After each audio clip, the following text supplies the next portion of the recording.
भारतीय संस्कृति में व्रत एवं त्योहारों का विशेष महत्व है।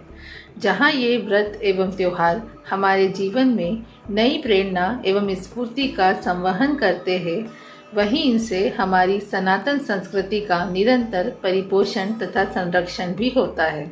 भारतीय लोकमानस सदैव से ऋतु पर्व मनाता रहा है।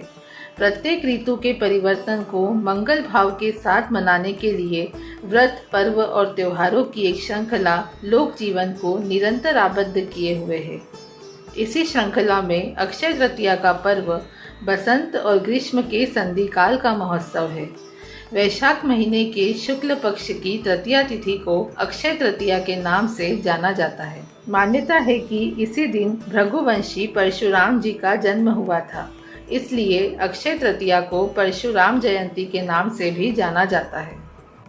संपूर्ण भारतवर्ष में अक्षय तृतीया का पर्व बड़े ही हर्ष एवं उल्लास के साथ किसी न किसी रूप या नाम से मनाया जाता है। इस दिन भारत के अनेक स्थानों पर छोटे बच्चे पूरे रीति रिवाज के साथ अपने गुड्डे गुड़िया का विवाह रचाते हैं। मध्य प्रदेश के बुंदेलखंड में इसी प्रकार के विवाह की एक प्राचीन परंपरा चली आ रही है, जिसे पुत्रा पुत्री विवाह कहा जाता है।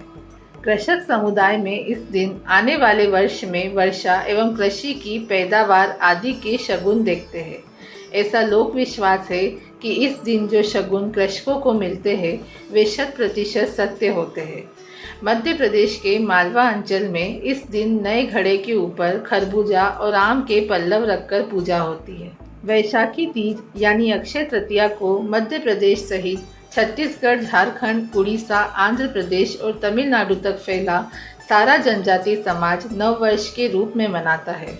भील जनजाति में अक्षय तृतीया यानी अखाती के दिन नर्मदा नदी के किनारे बच्चों का मुंडन संस्कार कराया जाता है और जब तक अखाती की पूजा पलाश के पत्तों में भोजन रखकर नहीं कर ली जाती, तब तक कोई भी व्यक्ति पलाश के पत्तों को नहीं तोड़ता। गोंड जनजाति में अक्षय तृतीया यानी अक्ति के दिन किसी सार्वजनिक स्थल पर गांव के सभी लोग इकट्ठा होते हैं।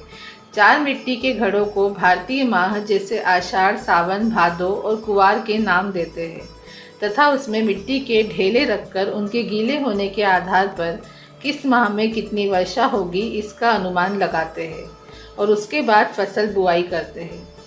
मध्य प्रदेश के निमाड़ अंचल में भी इसी प्रकार का अनुष्ठान संपन्न किया जाता है। भारिया जनजाति में अक्षय तृतीया के दिन घर के देवी देवताओं की पूजा अर्चना करके उनसे अच्छी वर्षा के लिए प्रार्थना की जाती है।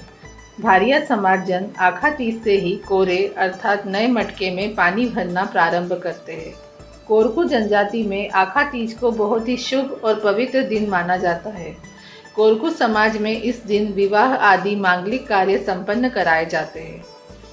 कहा गया है कि वैशाख के समान कोई माह नहीं है, सतयुग के समान कोई युग नहीं है, वेद के समान कोई शास्त्र नहीं है, गंगा जी के समान कोई तीर्थ नहीं है, उसी प्रकार अक्षय तृतीया के समान कोई तिथि नहीं है। सामाजिक समरसता और राष्ट्रीय एकात्मता के पुण्य पर्व अक्षय तृतीया की आप सभी को हार्दिक शुभकामनाएं।